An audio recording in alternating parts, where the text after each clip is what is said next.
The Bengals seem to be turning the corner as they get back to 3-3. The Falcons at 3-3 though as well. Are they for real? And some of the biggest matchups. We'll break it all down on Crossover Thursday. You are Locked On Bengals, your daily Cincinnati Bengals podcast, part of the Locked On Podcast Network. Your team every day.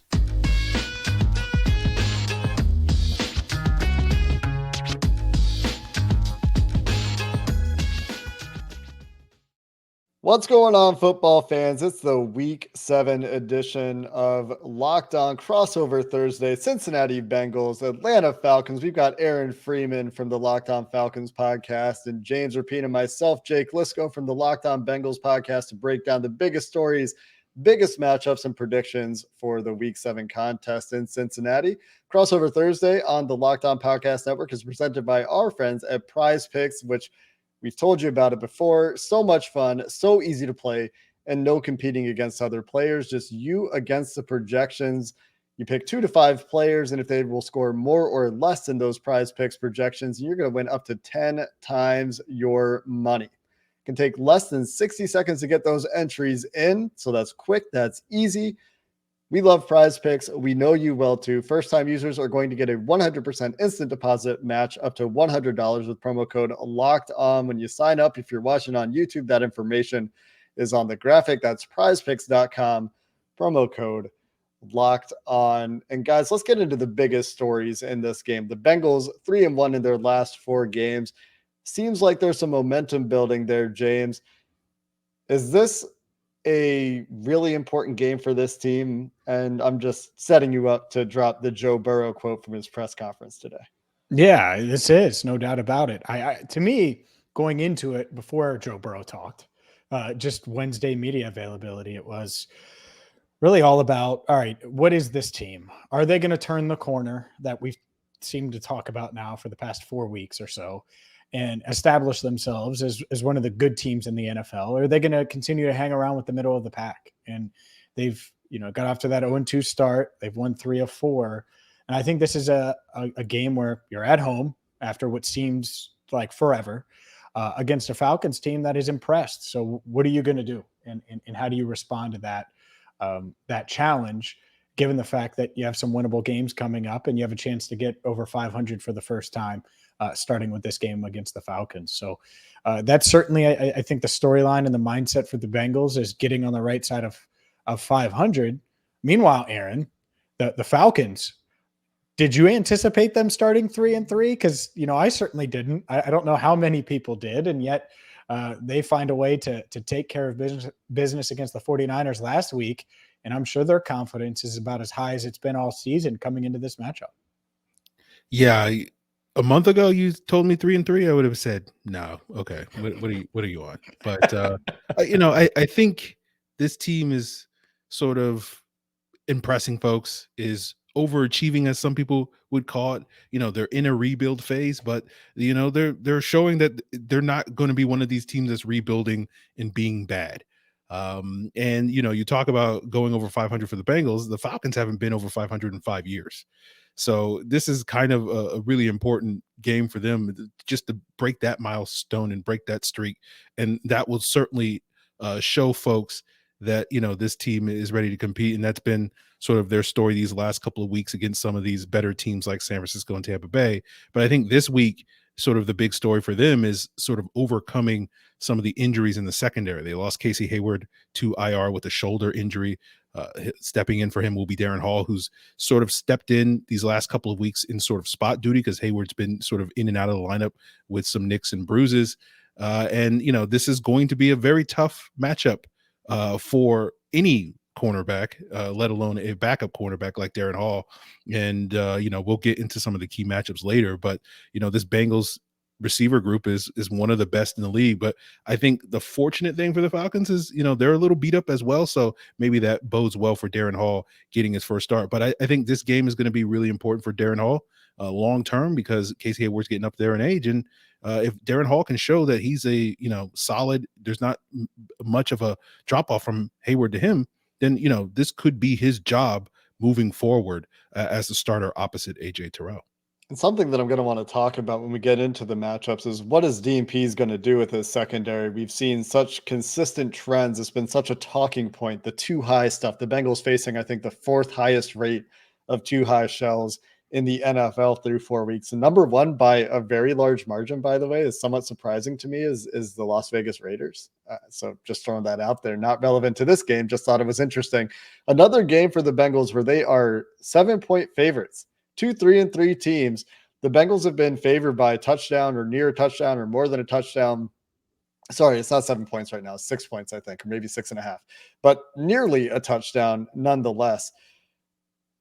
Would that be the case if the Falcons were for real? Or do you think that the market is underestimating the Falcons right now, Aaron? Because they've been running the ball so well. This is a period of time in the NFL where passing offenses are at lows in terms of efficiency going back a decade plus, and you're seeing defenses being more important. You're seeing running games seeming to be more important this year. Do you buy that with the Falcons? Is that the key to some sort of success there, or do you think this is early season working itself out?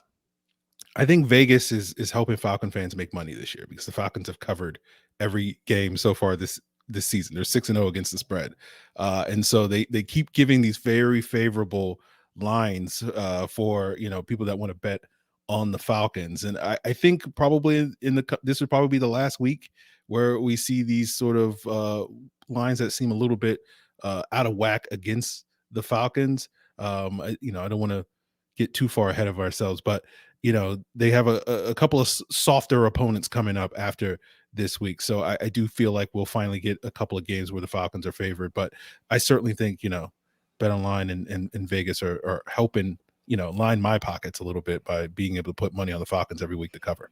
Yeah, it's interesting because I think that the Bengals early on, they were they're the defending AFC champions, and you can go off of that. And now you can go off of the excitement that comes from Jamar Chase and what he did in New Orleans last week. And Burrow has his best game, and everyone across the country sees those highlights. So you can take that line and move it that way. But look, I think this is going to be a tough game. And I know the Bengals, you ask them, and the quote that Jake Liscow was referring to earlier in the segment, this 3-game stretch will determine how the season goes. And so Joe Burrow says that about the next 3 games, which is Falcons, Browns, Panthers before the bye. And then he got peppered with questions. Oh, so are you looking at this 3-game stretch and that? And he's like, look, we're focused on Atlanta. He was like, but we know the significance of the next 3 weeks. And Zach Taylor kind of doubled down on that and said, we're focused on Atlanta as well. And look, they better be, because this is the same team that started 0-2 and then went and struggled on offense in Baltimore. And so the margin for error isn't there anymore. And especially if they're going to defend this AFC crown that they have right now. And so they need to start separating themselves and get above 500. And that's got to be the biggest storyline for the Bengals this week. Can they get to that spot where they're 4-3 going into a crucial divisional round matchup next week? I'm going to throw out an underrated storyline that I think exists in this game, and maybe not underrated to Bengals fans who heard me talk about this a little bit earlier this week or yesterday or whenever it was. I think game script in this game is massively important. And maybe we'll get into this a little bit in the matchups, but this is an offense that runs the ball extremely well. The second highest rushing DVOA offense in the last 5 weeks. I'm eliminating week 1 for selective endpoint reasons, but also because the Bengals week 1 was an unmitigated disaster on offense. It hasn't looked quite that bad since then, but really good rushing offense. But there are opportunities to attack the passing, the secondary for the Falcons, in my opinion, just looking at what's happened so far this year. And that's obviously where the Bengals want to go in the last 2 weeks, going to a shotgun offense, using their playmakers a little bit more. But can they get it to a point where the Falcons run out of time? They can't condense the game the way we've seen Baltimore and the Saints try to condense the game the last couple of weeks, forcing the Bengals to be really, really efficient with their drives. You saw the Bengals waste their first 4 drive against the Ravens. They couldn't do enough to win the game. They only got 2 second-half possessions, I think. And then last week against the Saints, similarly, there's like a 15-minute period of time over the halftime period where the Bengals don't touch the ball. And so you're seeing teams try to shorten games for the Bengals offense, keep the offense off the field with the running game. But if the Bengals can get off to a hot start, which is something they've struggled to do this year, that could make that a little bit harder to do for the Falcons. So that being said, I do want to get into some of these matchups and talk about some of the keys from that perspective. So let's dive into some of those matchups coming up next. And before we get into that, guys, if you're looking to pop the question or you have a milestone to celebrate, Blue Nile can help you make your celebrations a little bit more memorable outside the Cincinnati area. Blue Nile has helped millions of couples create the perfect engagement ring with their easy online tools that will let you choose diamond shape, size, clarity, as well as setting style. Or maybe you're looking for a fine piece of jewelry that's going to commemorate a special milestone, but are still having trouble choosing. Blue Nile has the jewelry experts on hand 24/7, available via phone, via chat, to help you find that memorable gift at every budget. Shop stress-free with Blue Nile's 100% satisfaction guarantee. All Blue Nile orders are insured and ship free in discreet packaging. You can make your moments sparkle with Blue Nile. Go to BlueNile.com and use code LOCKEDON, and you'll save $50 on your purchases of $500 or more. That's BlueNile.com. Code LOCKEDON to save $50 on your purchase of $500 or more. BlueNile.com, code LOCKEDON. Aaron, I want to come right back to you here. One of the things that's most interesting to me in this game is Dean Pease and how he's going to schematically combat the Bengals offense. But I want to hear from your perspective. What do you think the most important matchup is in this game in terms of the chance of success or the chance of winning for the Falcons? Who needs to win for the Falcons to win? I think it's Grady Jarrett. He needs to win, right? We've seen this Cincinnati offensive line. They invest a lot of resources in revamping that unit, and it hasn't quite lived up to expectations. And I'm looking at Grady Jarrett, who's been sort of a man possessed this year. He had a quiet afternoon against the 49ers, but fortunately their second round draft pick, Arnold Ebiketie, had a big day, providing a lot of the pressure for the team to offset that. But every other week, Grady Jarrett has made sort of the key play. Unfortunately, one of those plays in the fourth quarter against the Bucs didn't count. Shout out to the refs. But he has seemingly made the big play, particularly late in several of the games against Seattle, against Cleveland, that sort of sealed the win, getting a sack on sort of a late fourth quarter drive to prevent the opposing team from moving down the field, and was really impactful outside of that, or was impactful, including in that fourth quarter against Tampa Bay, but unfortunately didn't count. But I think going up against Cordell Volson, the Bengals left guard, who I understand is not been great, along with several others. I think if the Falcons pass rush is going to slow down this Bengals offense, given some of the concerns that the Falcons have in the secondary, you got to win up front to make it easier for those guys on the back end. So I think Grady Jarrett sort of having another big day is going to be the key matchup to keep an eye on. Yeah, I agree. Quick follow-up about Grady Jarrett real quick, James. I'm just curious, Aaron, if you've noticed any tendencies as far as which side he's been more effective from at 3-tech, or is it similar regardless of side for him? They're moving him around a lot. He spends a lot of time at nose tackle, but primarily he kind of rushes from the right side going up against that left guard. That's usually where sort of they like him in those sort of four-man fronts and nickel pass situations. So I think it'll be probably the left guard Volson that he faces a lot, but you'll probably also see a healthy amount of him going up against Ted Karras. I'm sure the Bengals would like to see Alex Kappa go up against, because Kappa, from his days in Tampa Bay, back in sort of those Ali Marpet days, Tampa Bay did a really good job slowing down Grady Jarrett in those games in the past. So, I think the Falcons would love to sort of get him away from that and feast on the other interior guys. This is the blueprint. Like, if the Falcons are going to win, this is it. I'm not going to say, regardless of who's playing cornerback, go stop the Bengals receivers. T should be a little bit better and closer to 100%. We saw Jamar go off last week, and so that's unrealistic, right? But this is how you wreck the game with Grady Jarrett and wreck the Bengals offense and make Burrow uncomfortable early and force a couple turnovers. And that's the blueprint that happened week 1 with TJ Watt. That's the blueprint that happened with Micah Parsons week 2. And so how the Bengals handle doubling Jarrett, because that's what they're going to do. They're going to have to, probably, as much as they can, to try to slow him down. I think that's a huge key. And you're right. Overall, I think this Bengals offensive line has been underwhelming, but they've played their best the past 2 weeks and continued to make strides. And so it's an interesting test now because it's the interior. It's probably going to be Volson, who on paper is obviously the weak link. He's a 4th-round rookie from North Dakota State, right? From 1AA all the way to the NFL and starting. And so, yeah, I think they're going to have to try to give him help when they can. And, if it's a Ted Karras, that's great. If it's Kappa having to deal with him on the right side, that's great. But when you look at the way the Falcons win this game, or at least slow down the Bengals offense, I think it's that. I think it's Grady Jarrett just being a wrecking ball in the middle, which on the flip side, the Bengals don't have their wrecking ball in the middle and DJ Reader, which is going to make an impact when it comes to slowing down that Atlanta rushing attack.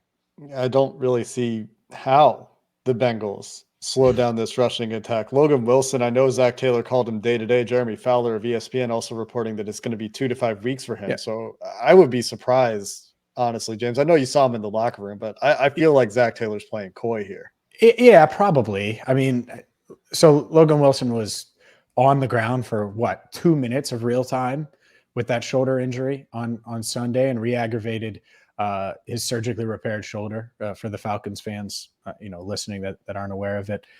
He did have pretty good range of motion and went through, a lot of different workouts on the rehab field, a lot of agility stuff and things like that. But doing that and running and even moving your arms up and down is much different than wrapping up a ball carrier. Mm-hmm. And so if I had to guess, I think they feel pretty good about Logan Wilson long-term, but I don't know if he's going to be able to suit up against Atlanta this week. So you're right. They could be out DJ Reader, certainly out DJ Reader, but you also might not have your top linebacker either.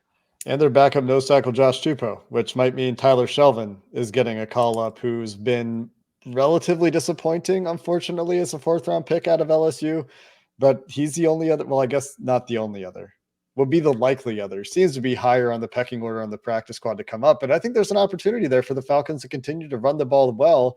And this is why I think it's so important, the game script aspect of the game, which we talked about earlier. The Saints able to very comfortably run the ball as much as they wanted because they're playing with the lead the entire game. There's no pressure on the Saints last week to even have to throw the ball until the end of the game. And I understand, Aaron, from what you told me before we started recording, that the Falcons are going to run the ball no matter what. So even if you're up 17 and you're the Bengals offense, you got to keep your foot on the pedal, because while the Falcons might be running the ball, they've been doing so with success and getting back into games. So to me, that is very interesting. So from a game script perspective, the biggest impact to me is, can the Bengals get off to a fast start in this game, if they're starting with the ball in particular? So I'm curious, the biggest win for Joe Burrow his rookie year came against Dean Pease defense when he was the defensive coordinator in Tennessee. Now coordinating this pretty, okay, I don't know. How would you assess the defense? Grady Jarrett we love as people who love Geno Atkins. It's easy to also like Grady Jarrett. Arnold Ebiketie, if he starts to break out, then that would be scarier to me, because the Bengals have struggled with those dominant edge guys. But what's Dean Pease going to throw at this Bengals offense? Is he going to sit too high and be patient, or is it a different brand of defense for the Atlanta Falcons? I expect him to follow the blueprint that other teams have followed, which is, we're going to play a lot of too high. We're going to hope that we can prevent you guys from attacking us down the field, and we're going to make you, as they say, matriculate the ball down the field. And that's the bend but don't break style of defense that Dean Pease has, employed consistently here in Atlanta. It's been effective, in large part due to their ability to create turnovers, their ability to get some of those stops, those late game stops where they did fall behind against the Rams and the Bucs and 3 scores, and continue to run the football. And their defense made the adjustments to slow down those offense and prevent them from continuing to put up points. And they were able to climb back into both of those games. So I expect Dean Pease to sort of follow that same blueprint. Their cover 2 was atrocious last year. Whenever they try to use it. But this year, I think it's been their strong suit. And I've kind of been baffled by how much cover 3 the Falcons have played this year, because it hasn't been that effective for them. And part of me wondered, was that due to Casey Hayward's, presence, given that he comes, spent like the last 5 or 6 years playing for Gus Bradley. Maybe he was just a little bit more comfortable with that. And I kind of wonder if they'll go more to that cover 2 stuff with him out of the lineup. And, obviously it makes total sense for them to do that this week. And you don't want to necessarily go man to man, although I'm sure AJ Terrell is chomping at the bit. We've been talking about this on Locked On Falcons for a while, to get that sort of revenge game against Jamar Chase and sort Big of show the revenge world that, that national championship game was just kind of a one-off, because he did actually play really well for the first quarter and a half in that game. And then things kind of went sideways for him. So I'm eager. You talked about the most important matchup of the game, but the one that I'm going to be paying the most attention to is when Terrell and Chase are lined up against each other. Yeah, that one's going to be an interesting one. This is a fun matchup between 2, 3-3 teams. Which team is going to get to 4-3? We'll get to our predictions coming up next. But when it comes to burglars, you're home. Well, it's like the end zone, and you need the absolute strongest defense you can muster. I'm talking Grady, Jarrett, and also DJ Reader in the same interior of the defensive line. That's awesome. That sounds awesome to me. And SimpliSafe is awesome because your safety is the only thing that matters. It's cutting edge technology powered by 24/7 professional monitoring agents who always have your back, so you always know your home is safe, whether it's the crystal clear HD live stream of your security cameras or the wide variety of high-tech sensors that they have. SimpliSafe has 24/7 professional monitoring that is going to keep you and your family safe. And you can customize the perfect system for your home in just a few minutes at simplisafe.com/lockedonnfl. Save 20% on your SimpliSafe security system when you sign up for an interactive monitoring plan and get your first month free. Again, visit simplisafe.com/lockedonnfl to learn more. There's no safe like SimpliSafe. All right, guys, let's get into some predictions here. Like we mentioned, the Bengals big favorites at home, and the Falcons, a matchup that I think honestly both of these teams are in advantageous matchups on offense, just because the Bengals are constructed, I think, to deal with some of the high flying passing offenses in the NFL without DJ Reader. The Falcons constructed to run the ball well and have shown some vulnerabilities against the pass. So to me, the makings of a shootout are there. Aaron Freeman, what say you? I think you'll see glimpses of it, right? I think you'll probably see what we've seen a couple of times now with the Falcons on the road, where they get off to a little bit of a slow start offensively, and that allows their opponent to get an early lead, like we saw again against the Rams in the box on the road. And so, that will probably lead to Bengals fans maybe be a little bit confident if they find themselves up, 14-0 or something, going into the second quarter. But, the Falcons are just going to keep chipping away and running that football. And I think they'll get back in the game. But I do not necessarily expect them to pull it off again on the road. I do think the Bengals will have just enough firepower. Jamar Chase might get loose one too many times, or T. Higgins, or of course, I got to give a shout out to my Pitt alum Tyler Boyd as well. Yes, sir. They might get loose one too many times, and that will be just enough for the Bengals to hold on to a win. So I have the Bengals winning 27-23, but I do think it is going to be like every Falcon game this year, go down to the final possession, and potentially whoever has the ball last will wind up winning the game. All right, I'm just proving it here. For the podcast listeners, you can't see, but read that score. I know my handwriting stinks. It says 27-23. Okay, I just wanted to prove that because that's what I had written here right before we started. I was like, all right, what's my score going to be? And so me and Aaron, we're in lockstep. Look, I think this Bengals offense, they're not going to go drop 40 on Atlanta. That's not going to happen because I still think they're working through some things. And Grady Jarrett is a game wrecker. And I think we're going to get that mixed bag where there's multiple drives where it looks like it's really easy for Joe Burrow and the Bengals to move up and down the field. And that has not as much to do with the Falcons defense as it has to do with this Bengals offense and the talent that they have. And then there's also going to be the breakdown where Joe Mixon fails to pick up a blitzer, or, Cordell Volson just can't hold up against Jarrett, or whatever the case is. And they go quick, ugly 3 and out that includes a sack. But I think they do just enough here to get to 4-3, to turn a corner. I think Burrow played his best game of the year last week against the Saints. I expect more of that. You come home. The Bengals haven't been a great home team over the past year plus. That needs to start changing. They're 1-1 at home. I think they get to 2-1. And like I just spoiled 27-23. I think that's going to be the score. Weird that we're in lockstep with that score, Aaron. Sounds like there's some consensus, to say the least, to understate it. We got identical scoring projections from these guys. We started the show talking about whether the Bengals are turning the corner and whether the Falcons are for real. James, you seem to think that this is continuing the upward and in some ways slow trajectory for the Bengals, particularly on offense, scoring only 27 points against the defense. And I know they haven't given up over 30 this year. I think there are points to be scored on this defense if the offense continues to go in the right direction and there's not a step back for the steps forward we've seen from them in the second half of the Ravens game and last week against the Saints. Meanwhile, Aaron, similar conclusions for the Falcons, which I guess I want to tie it back to the original conversation. I know we talked about Casey Hayward, but is this a referendum on the Falcons or at all? What do you think that would say about the rest of their season? I don't think it would say much. I think the Falcons have proven so far that they're a good team. I don't think they need to prove that they're a great team by going into Cincinnati and beating them.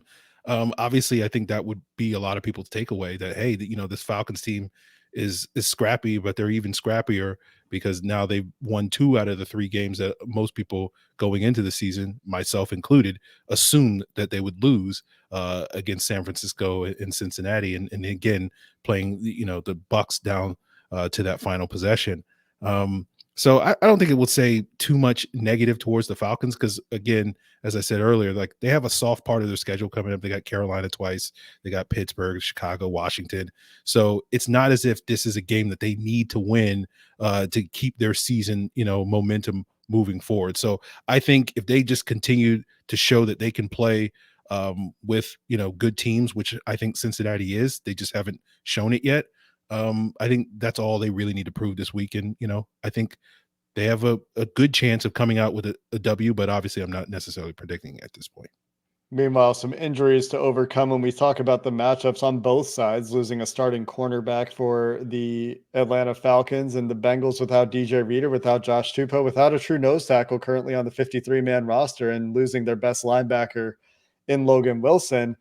But there are still some solid players for that defensive front in Cincinnati. Sam Hubbard and Trey Hendrickson both having really nice years, and Akeem Davis-Gaither and Jermaine Pratt, the other linebackers for the Bengals, solid players. And Aaron, you talked about a big opportunity for Darren Hall to show that he can be the starting cornerback of the future in that Atlanta secondary. But James, I think my favorite matchup is Aaron's favorite matchup in this game when you look at the Jamar Chase, AJ Terrell factor, going back to AJ Terrell looking for some redemption in this one. Who do you think gets the best out of that matchup?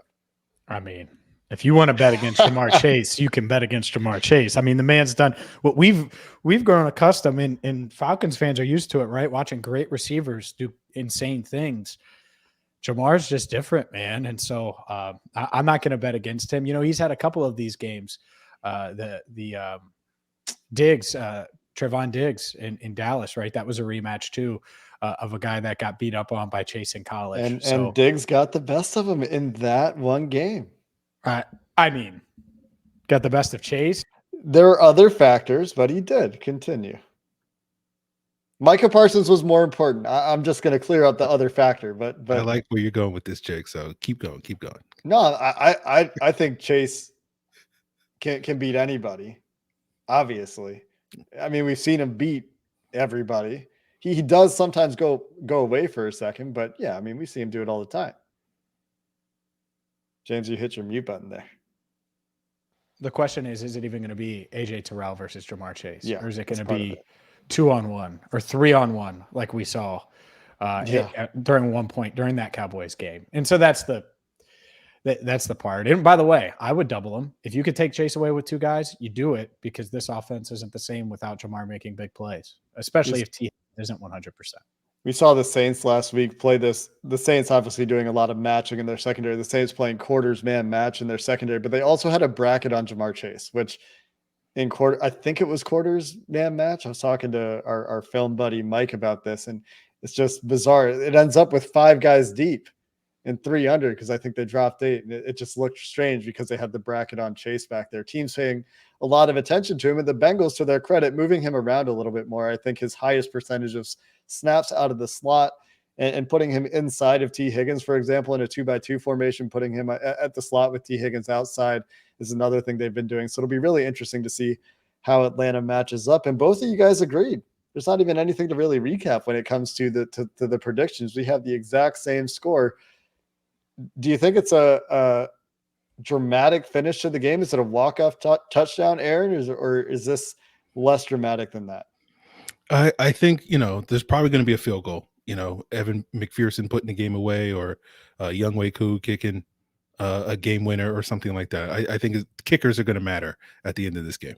Some pretty good kickers in this game as well. We have you covered here on the Locked On Podcast Network for all of your Atlanta Falcons news over at Locked On Falcons with Aaron Freeman, and on Locked On Bengals, James Rapien and myself, Jake Liscow, have you covered, and we'll have game previews coming for you for the rest of the week, and we'll have your recaps coming after the game with the biggest takeaways and biggest stories from those games. This has been Crossover Thursday, Atlanta Falcons on Locked On Falcons, Cincinnati Bengals on Locked On Bengals, and we'll have you covered on your team every day. So make sure you stay tuned here on the Locked On Podcast Network.